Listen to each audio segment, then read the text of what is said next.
Nagsakripisyo si Bingo para lang kay Ling dahil ayaw niya nang masaktan pa ito. Kahit masakit para sa kanya at ayaw na sana niyang sabihin kay Annie na wag na magpapakita ito sa kanila, pero deep inside ay sobra siyang nasasaktan. Pero dahil mahal niya si Ling kaya ayaw niya rin itong masaktan pang muli. Dahil nakikita ni Bingo na ang pagbalik niya sa GLC ang solusyon para mabuhay sila ni Ling na hindi nakatali sa maling nagawa ng kanilang pamilya dati. Dahil nakapirma na si Bingo sa kasunduan nila ni Wilson kaya naman ginawa rin ni Wilson ang gusto ni Bingo na palayain na sila Snoop Sherwin at ang kanyang ina. Hindi naman makapaniwala si Snoop na nakalaya siya at nalaman niya kay Irene na si Bingo ang nag-sacrifice para makalaya siya. Masayang masaya rin si Irene na nakalaya na itong si Snoop. Gayunpaman malaya na rin si Annie at Sherwin. Umaasa naman si Annie sa paglaya niya at umaasa siya na nasa labas si Bingo at naghihintay sa kanyang paglaya.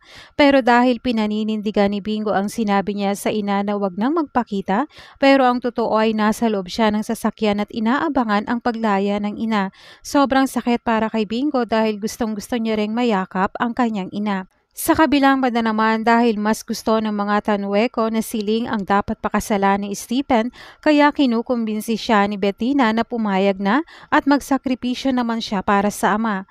Samantala hindi naman nagugustuhan ni Bingo ang nangyayari sa kanyang ina dahil may gumitgit ng sasakyan nito at nadisgrasya siya.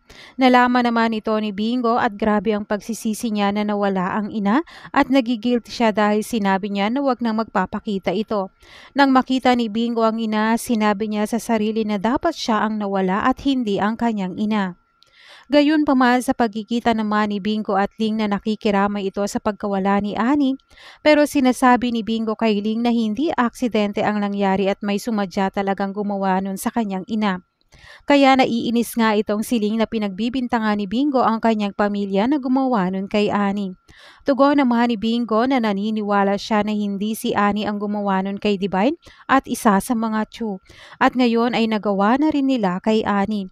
Natanong naman ni Bingo si Ling kung matatahimik pa ba sila dahil puro gulo na lang ang nangyayari sa kanilang pamilya at wala na silang ginawa kundi mag-away tungkol dito. Hindi naman matatahimik si Bingo hanggat hindi nalalaman kung sino ang gumawa nun kay Divine at sa kanyang ina at naniniwala siya na isa sa mga Chu ang gumawa nun. Kaya nga siya na mismo ang mag-iimbestiga para malaman ang buong katotohanan. Samantala, si Caroline naman ay sobrang nahihirapan na sa pagdidesisyon kung papayag na ba siya na magpakasal kay Stephen. Nakipagkita siya kay Stephen at nasabi nito na kung pwede ay wag na silang magpakasal at pakiusapan na lang ang magulang nito.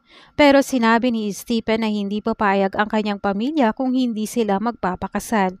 Kahit alam nga ni Stephen na hindi naman siya mahal ni Lee, pero wala rin siyang magagawa dahil magulang niya ang nagdidesisyon. Yan ang mga dapat nating abangan bukas sa Can't Buy Me Love.